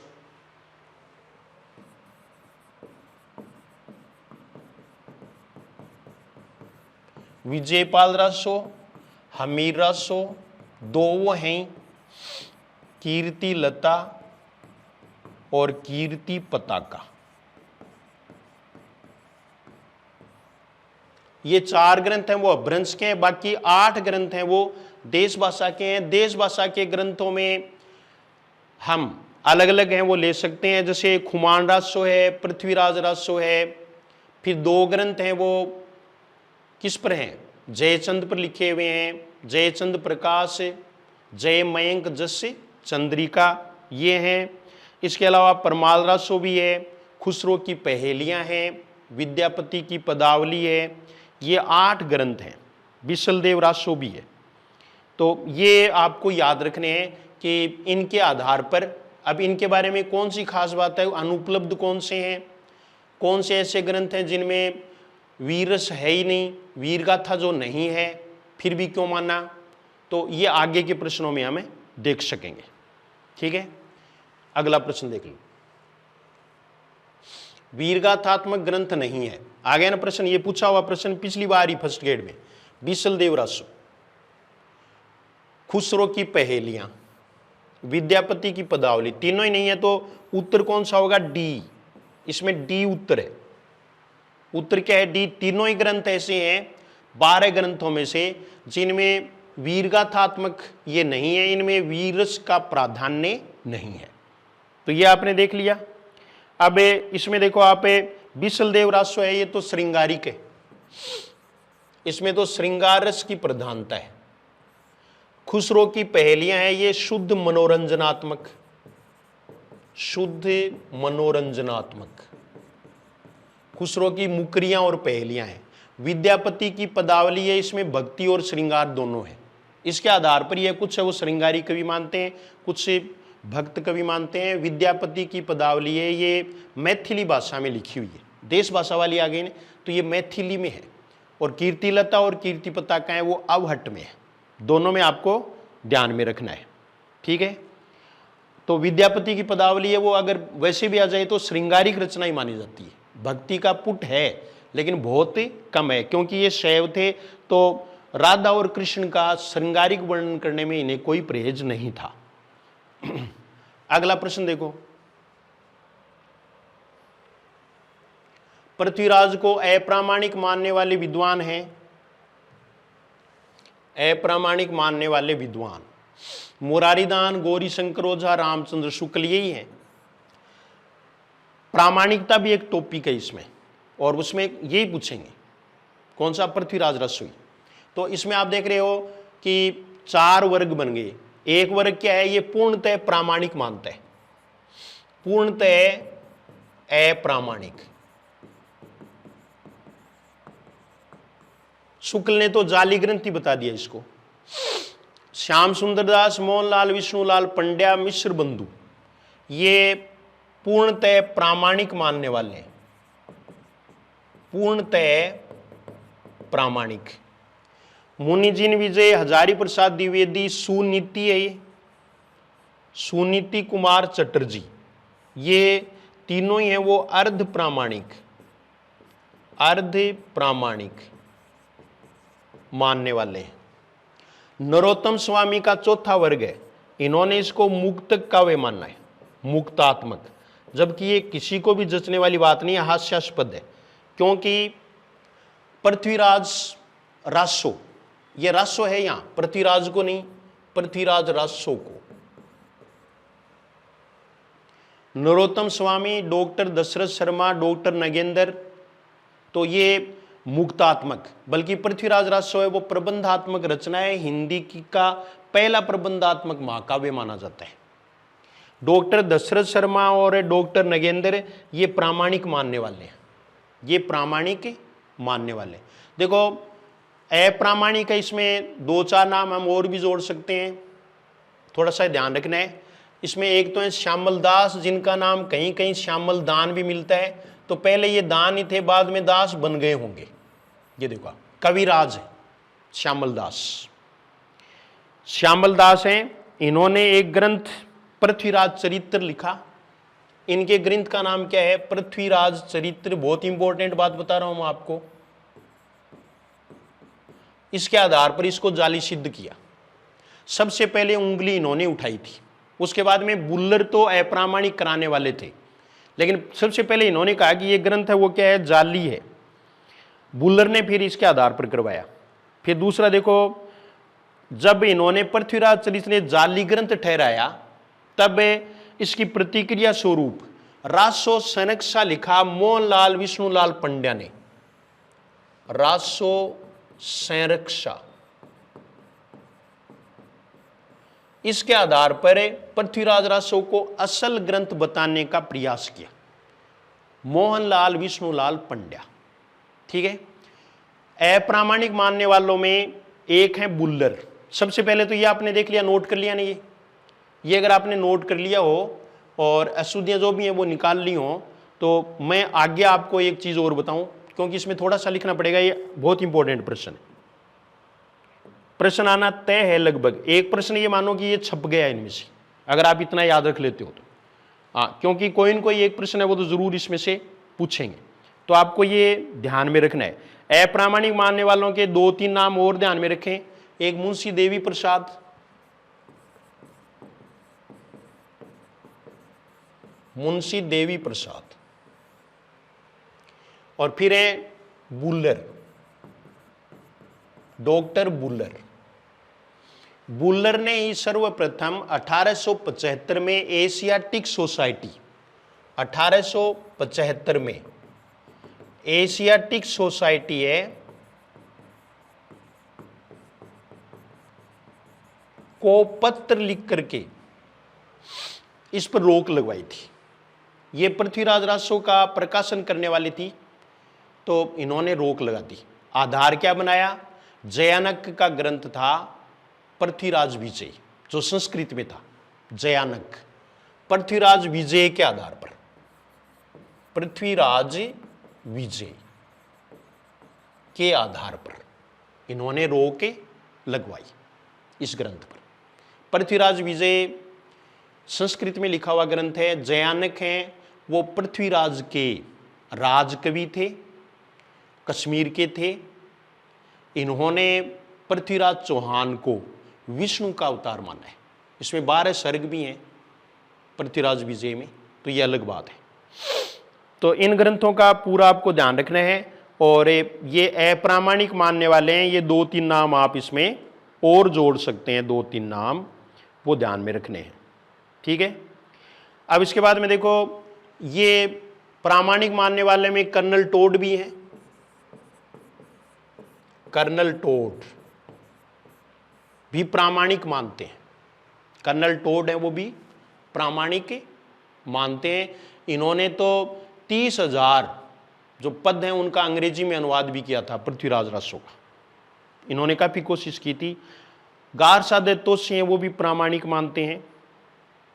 इसके अलावा देखो, ये मुनिजिन विजय, हजारी प्रसाद द्विवेदी, इनका क्या मानना है कि पृथ्वीराज रासो ग्रंथ लिखा गया था। लिखने वाले भी कौन थे? चंद्रवरदाई थे। वो ग्रंथ सही था, लेकिन उसमें प्रक्षेप यानी प्रक्षेपक या प्रक्षिप्तांश वो जुड़ गए हैं। वो अपने मूल अवस्था में नहीं रहा, बल्कि उसमें काफी जोड़ तोड़ कर लिया गया है। हजारी प्रसाद द्विवेदी ने तो कहा कि ये सुख सुख की संवाद में लिखा गया है। ये प्रश्न भी पूछा हुआ है। पृथ्वीराज रासो मूल जो है वो सुख सुख की संवाद, सुख सुख की संवाद में जितना लिखा गया है वो तो मूल है, बाकी का बाद में जोड़ा गया है। ये इनका कहना था। और ये सुनीति कुमार चटर्जी हैं, ठीक है। तो ये अर्ध प्रामाणिक मानने वाले हैं। हो गया। तो ये आपको ध्यान में रखना है। अगरचंद नाटा और मोतीलाल मेनारिया भी इसको प्रामाणिक मानते हैं। मोतीलाल मेनारिया और अगरचंद नाटा। इसके बाद में देखो अगला प्रश्न, समय कुछ ज्यादा लग रहा है, फिर भी मैं प्रयास कर रहा हूं। पृथ्वीराज रासो के किस संस्करण में अध्यायों का नाम सम्यो है? ये 4 संस्करण है इसके। ये वृहद संस्करण है या वृहत्तम संस्करण है। वृहत्तम भी बोलते हैं, सबसे बड़ा संस्करण है। इसमें 69 समय है। ये उत्तर हो जाएगा। मध्यम रूपांतरण, इनमें थोड़ा थोड़ा सा आप लिख लो, थोड़ी सी बातें हैं वो आप लिख सकते हैं। ये 1905 में सभा द्वारा प्रकाशित है, वृहद संस्करण। उदयपुर संग्रहालय में इसकी प्रति है। नागरिक प्रचारिणी सभा द्वारा प्रकाशित है 1905 में। इसमें 69 समय है, 16,306 छंद हैं। ये देखो आप, सबसे बड़ा यही है, सबसे बड़ा यही ग्रंथ है। और इसकी उदयपुर संग्रहालय में प्रति संरक्षित है। उदयपुर संग्रहालय प्रति उपलब्ध। मध्यम रूपांतरण है, इसमें मध्यम रूपांतरण में 7,000 छंद हैं। 7,000 छंद। बृहद संस्करण है, उसमें तो समय का आ गया है, सर्ग को या अध्याय को, लेकिन इसमें प्रस्ताव का आ गया है। इसमें क्या कहा गया है? प्रस्ताव, सम्यो नहीं। इसमें प्रस्ताव का आ गया है, लेकिन यह अप्रकाशित है, इसलिए पता नहीं है कितने प्रस्ताव है। अप्रकाशित है। इसकी प्रति है वो बीकानेर में संरक्षित है। बीकानेर व अबोहर में इसकी प्रति है वो उपलब्ध है। बीकानेर व अबोहर में इसकी प्रति है। फिर है लघु संस्करण। लघु संस्करण में 3500 छंद है। 3500 छंद। इसमें समय और प्रस्ताव नहीं कहा गया, बल्कि खंड कहा गया है। बीकानेर में प्रति उपलब्ध है। इसमें 19 खंड है। 19 खंड। तो ये देखो, इसमें तो सम्यो, फिर प्रस्ताव, फिर खंड। चौथा जो है इसमें 1300 छंद है। इसमें अध्याय नहीं है, इसमें अध्याय नहीं है। दशरथ शर्मा है वो इनको इसको ही मूलरासो ग्रंथ मानते हैं और इसमें अध्याय नहीं है। लिख लिया? ये संस्करण भी हो गए पूरे। अब अगला देखो आप, अगला प्रश्न असत्य कथन है यह है। पृथ्वीराज रासो एक राजनीतिक महाकाव्य, बच्चन सिंह का कथन है, बिल्कुल सही है। ये ग्रंथ न तो भाषा के, न ही इतिहास के और न ही साहित्य के जिज्ञासुओं के काम का है। रामचंद्र शुक्ल सही है। इस संबंध में इसके अतिरिक्त तो और कुछ कहने की जगह नहीं कि ये पूरा ग्रंथ जाली है। ये डॉक्टर दशरथ शर्मा का नहीं है, बल्कि ये रामचंद्र शुक्ल का है। उत्तर हुआ सी। हिंदी का वास्तविक प्रथम महाकवि चंद्रवरदाई को ही कहा जा सकता है। मिश्र बंधु, ये बिल्कुल सही है। ये महाकवि नाम आते ही आपके रामचंद्र शुक्ल याद आएगा, लेकिन ये प्रथम महाकवि चंद्रवरदाई को ही, ये ऐसा कैसा स्टेटमेंट है। तो कवि भी मानते हैं और महाकवि भी मानते हैं। कौन? मिश्र बंधु। रामचंद्र शुक्ल है वो केवल क्या मानते हैं? महाकवि मानते हैं। तो ये भी हो गया। अगला प्रश्न देखो, पृथ्वीराज रासो के संदर्भ में कौन सा कथन असंगत है? डॉक्टर बुल्लर ने 1875 में पृथ्वीराज रासो को अप्रामाणिक घोषित किया, बिल्कुल सही है। अभी मैंने आपको ये बता दिया। पृथ्वीराज रासो को जल्हड़ ने पूरा किया है, बिल्कुल सही है। जल्हड़ ने ही इसको पूरा किया था। जल्हड़ कौन थे?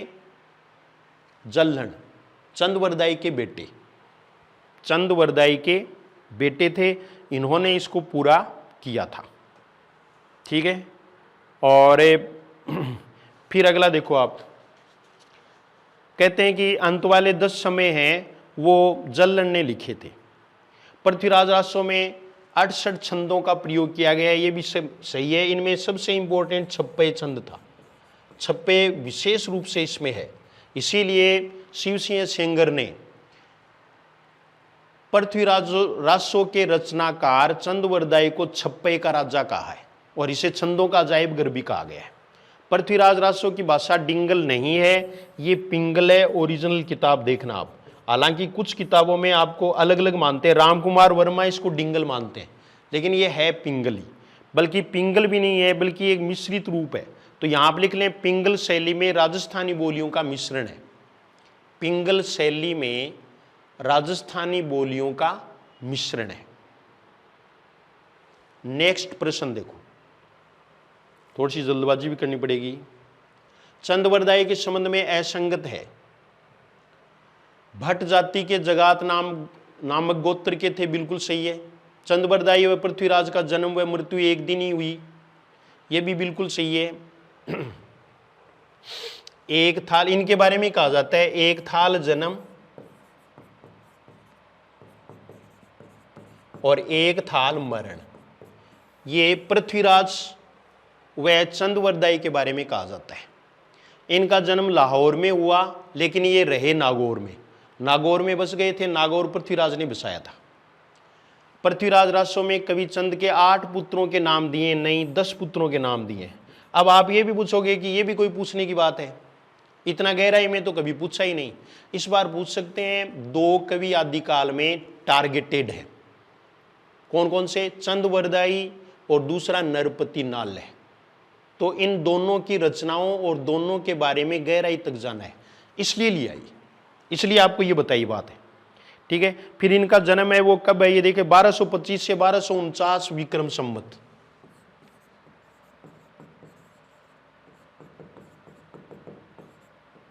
जचने वाली बात तो नहीं है, 24 वर्ष 25 वर्ष ही होते हैं, लेकिन शुक्ल ने यही माना है। किसका? चंद्रवरदाई का। ठीक है।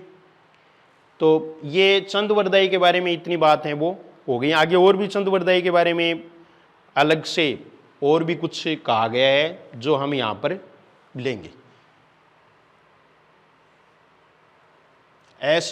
असत्य कथन है चंद्रवरदाई को जालंधरी देवी का इष्ट था, बिल्कुल सही है। इसलिए ये अदृष्ट काव्य की रचना कर लेते थे, अदृष्ट काव्य की।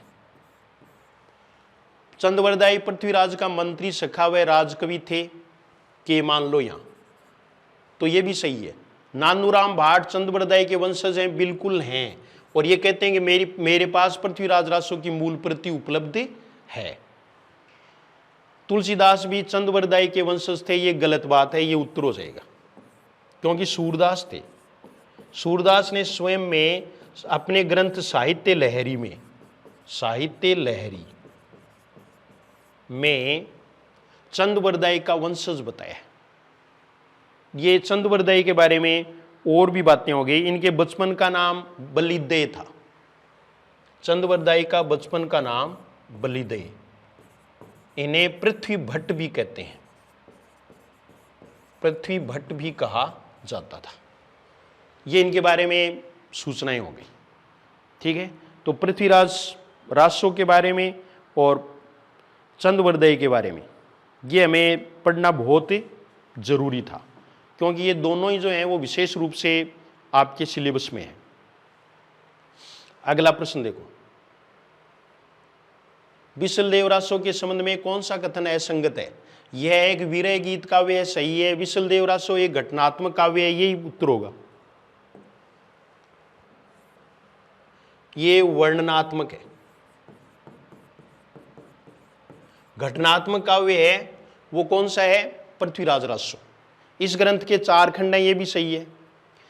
इसकी भाषा राजस्थानी है, ये भी सही है। ये पश्चिमी राजस्थानी है, इसकी भाषा भी क्या है?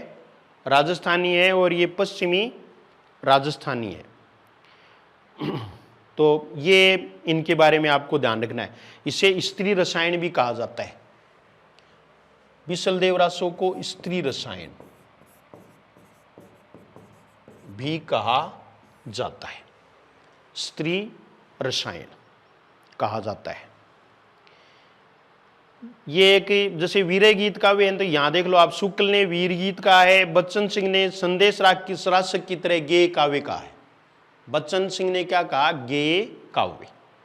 समय हमारे पास थोड़ा कमी है, तो ये देखो इसकी भाषा राजस्थानी है, तो ये डिंगल है, पश्चिमी राजस्थानी। अपभ्रंश के योग से जो राजस्थानी भाषा है उसका साहित्यिक रूप है वो डिंगल कहलाता है। अगला प्रश्न देखो, विशलदेव रासो की नायिका है, ये व्याख्याता में पूछा हुआ प्रश्न है। तो ये राजमती है, उसमें नाम राजवती भी दिया था, तो राजवती नहीं है। संयोगिता है, वो पृथ्वीराज रासो की नायिका है। मारवणी है, वो डोला मारू की है।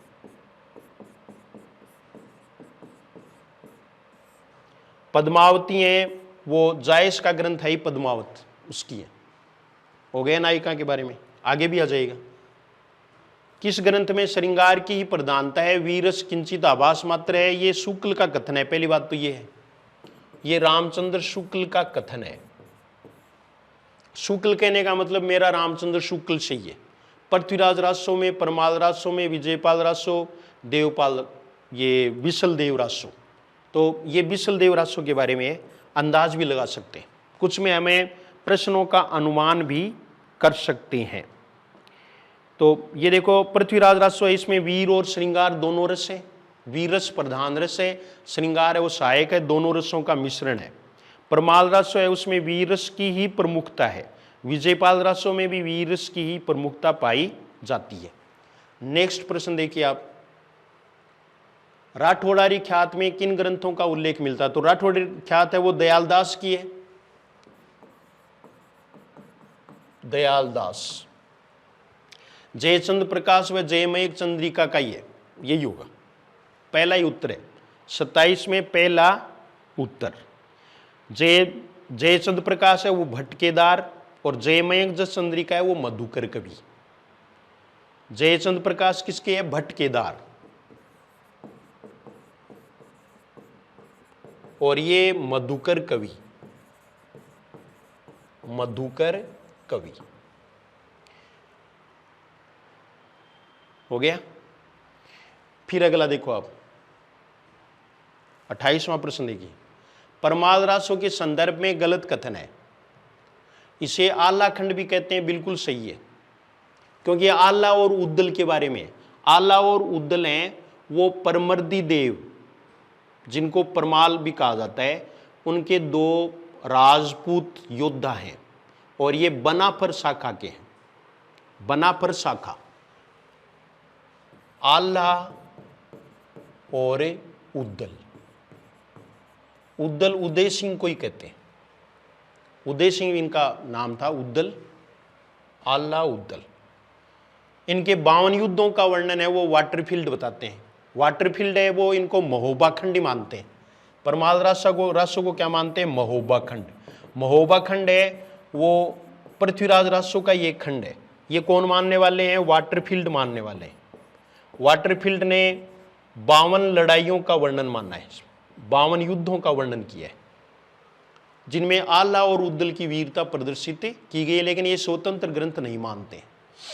तो आल्हा खंड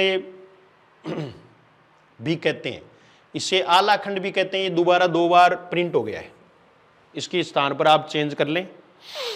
आल्हा खंड भी कहते हैं, इसके स्थान पर चेंज कर लो। इसका प्रकाशन सर्वप्रथम चार्ल्स इलियट ने करवाया। इसका प्रकाशन यहां लिख रहा हूं मैं बी वाला, इसका प्रकाशन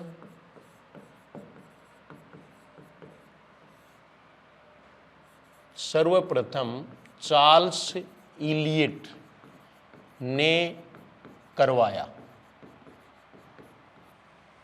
चार्ल्स इलियट ने करवाया, यह बिल्कुल सही है, क्योंकि ये फरुखाबाद के कलेक्टर थे चार्ल्स इलियट। ये गाते फिरते थे वहां हर बोले। कौन सा? आल्हा खंड को। उत्तर प्रदेश में आल्हा खंड है वो बुंदेलखंड में विशेष रूप से गाया जाने वाला एक वर्षाती गीत है। और ये सुना उन्होंने, अच्छा लगा, तो फिर उनसे कहा कि आप गाओ, और दूसरे ने लिपिबद्ध करवा दिया, तो इसका नाम आल्हा खंड रखा। ये चार्ल्स इलियट ही थे। तीसरा देखो, यह रासो लोगे काव्य है, बिल्कुल सही है। इसमें श्रृंगार रस की प्रधानता है, ये गलत है, ये उत्तर हो जाएगा। इसमें वीर रस की प्रधानता है, वीर रस की प्रधानता। ये परमाल रासो के बारे में कुछ खास बातें हैं, ठीक है। और ये आपको ये ध्यान रखना है कि परमाल रासो नाम है वो श्याम सुंदर दास ने दिया था। श्याम सुंदर दास जगनिक हैं वो इसके रचयिता हैं। परमाल रासो की रचयिता कौन है? जगनिक, ये रचयिता है। लेकिन परमाल रासो के रूप में प्रकाशन जो करवाया था, ये तो लेखक है, फिर ये प्रति ऐसे वैसे हो गई, मिली नहीं। लेकिन श्याम सुंदर दास ने नागरी प्रचारणी सभा द्वारा इसका प्रकाशन परमाल रासो के शीर्षक से करवाया, और आल्हा खंड के नाम से इलियट ने करवाया। ये दोनों में आपको ध्यान रखना है। तो ये परमाल रासो के बारे में बात होगी। इसमें युद्धों का सजीव वर्णन है, और कहते हैं कि ये बहुत ही वीरतापूर्ण काव्य है। इसको सुनते ही वीरों की भुजाएं वो फड़कने लगती हैं। अगला प्रश्न देखो, निम्नलिखित में से पृथ्वीराज रासो से उद्धृत नहीं है। पृथ्वीराज रासो से उद्धृत नहीं है। रघुनाथ चरित, हनुमंत कृत, ये पंक्तियां हैं, तो ये नहीं है। हम सब जानते हैं 12 बरस लो कुकर जीवे और 13 लो जिए शिवार। बरस 18 क्षत्रिय जिए, आगे जीने को धिक्कार। तो यही तो बात है, क्षत्रिय जीवे कितने? बरस 18। तो ये परमाल रासो की पंक्ति है, प्रसिद्ध है, पूछ सकते हैं इस बार। परमाल रासो, देखो मैं आपको इतना ये बता रहा हूं, तो आप सब्सक्राइब तो करो, कम से कम सब्सक्राइब करो, लाइक कर दो, शेयर भी कर दो। अच्छी चीज़ है वो, किसी को बतानी भी चाहिए। परीक्षा के लिए बहुत ही ओरिजिनल चीज़ जिसको कहते हैं वो, वैसे तो क्या है कि सभी अपनी अपनी ओरिजिनल बताते हैं, लेकिन मैंने ऐसा अनुभव किया है कि इसमें से प्रश्न है वो आ चुके हैं, आगे भी आएंगे। तो ये काम जरूर करें। आता है वही कहता है कि सब्सक्राइब करना नहीं भूलें, आपको बहुत अच्छी अच्छी बातें मिलेंगी। तो अच्छी तो मैं नहीं कह सकता, लेकिन उपयोगी ज़रूर होंगी, शायद उपयोगी बातें वो आपको ज़रूर मिलेंगी, इसमें कोई शक नहीं है। कोई भी किसी को भी अगर आप बताओगे तो उन्हें धोखा नहीं होगा कि मैंने गलत चैनल है उसको सब्सक्राइब किया है। आपको अच्छी बातें हैं वो परीक्षा तक मिलती रहेंगी, फर्स्ट ग्रेड के लिए भी और सेकंड ग्रेड के लिए भी। हमारे फर्स्ट ग्रेड और सेकंड ग्रेड के लिए ऑनलाइन सिलेबस भी उपलब्ध है, जीएस हिंदी क्लासेज। ये सबसे पहले काम ये करें, आप जीएस हिंदी क्लासेज टेलीग्राम से जुड़ जाएं, टेलीग्राम से जुड़ें आप, टेलीग्राम से जुड़ोगे तो आपको हर सूचनाएं यानी अपडेट्स मिलती रहेंगी, जिससे आपको पता चल जाएगा। ठीक है, तो ये कबीर टेस्ट सीरीज है, फर्स्ट टेस्ट है, जिसका सॉल्यूशन आप यूट्यूब पर भी देख रहे हैं। राजनीति, पाइयो ज्ञान, ये सारी हैं वो, बाकी 3 महत्वपूर्ण है वो पृथ्वीराज राजस्व से ही है। और 30 का प्रश्न देखो, 12 से 72 महामंझारी माघ सुदी नवमी बुधवारी, यह किस ग्रंथ की रचना से संबंधित है? बिसलदेव राजस्व, परमाल राजस्व, हमीर राजस्व, पृथ्वीराज राजस्व। तो ये बिसलदेव राजस्व के बारे में, इसका उत्तर है वो क्या होगा? बिसलदेव राजस्व होगा। शुक्ल ने इसे 1212 ईस्वी माना। 1272वां पहले पहाड़ा भी चलता था ना, 12 का पहाड़ा है उसको ये कहते थे 72वां। ठीक है, तो ये 1212 विक्रम संवत का है, यानी 12वीं सदी का ग्रंथ माना गया है। ये रचना के बारे में एक प्रश्न आता है, इसके बारे में जैसे रामचरितमानस है उसके बारे में अलग है, सबके बारे में अलग अलग दे रखा है, पद्मावत के बारे में अलग दे रखा है। तो कोई आ सकता है कि ये किस ग्रंथ के बारे में है।